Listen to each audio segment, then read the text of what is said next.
বলেছিল মদিনা সনদে দেশ চালাবে, মনে আছে? ক্ষমতায় এসে মদিনার নাকে কেটে মদিনার জায়গায় মোদি সনদে তারা দেশ চালাতে চায়। বাংলার মাটিতে মোদি সনদে দেশ চলবে না, আধিপত্যবাদ চলবে না, হিন্দুত্ববাদী আগ্রাসন চলবে না। আমাদের বিজিবি এবং ভারতের বিএসএফ এর মহাপরিচালক পর্যায়ে একটি বৈঠক অনুষ্ঠিত হয়েছে।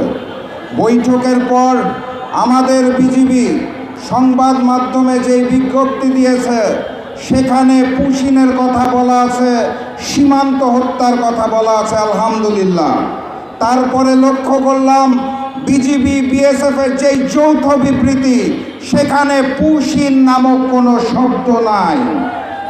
অতীতের বিবৃতিগুলোতে সীমান্ত হত্যা উল্লেখ থাকলেও এবারের যৌথ বিবৃতিতে হত্যা শব্দটি কেটে সীমান্তে হত্যার জায়গায় সীমান্তে মৃত্যু বলা হয়েছে।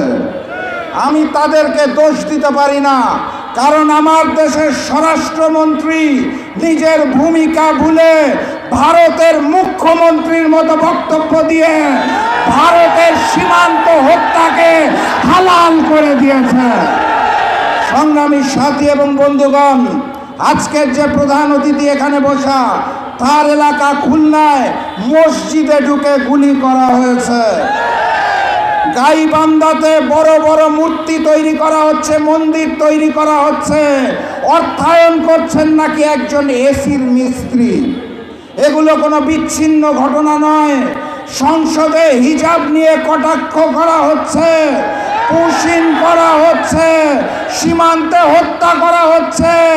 ভারত থেকে হাই কমিশনার প্রবেশ করে অখণ্ড ভারতের স্বপ্ন দেখছেন। বিচ্ছিন্ন ঘটনা নয়।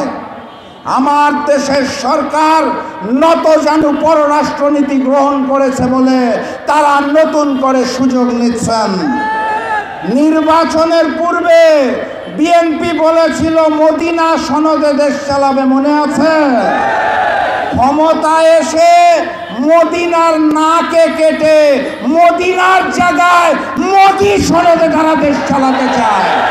বাংলার মাটিতে মোদি সনদে দেশ চলবে না, আধিপত্যবাদ চলবে না, হিন্দুত্ববাদী আগ্রাসন চলবে না।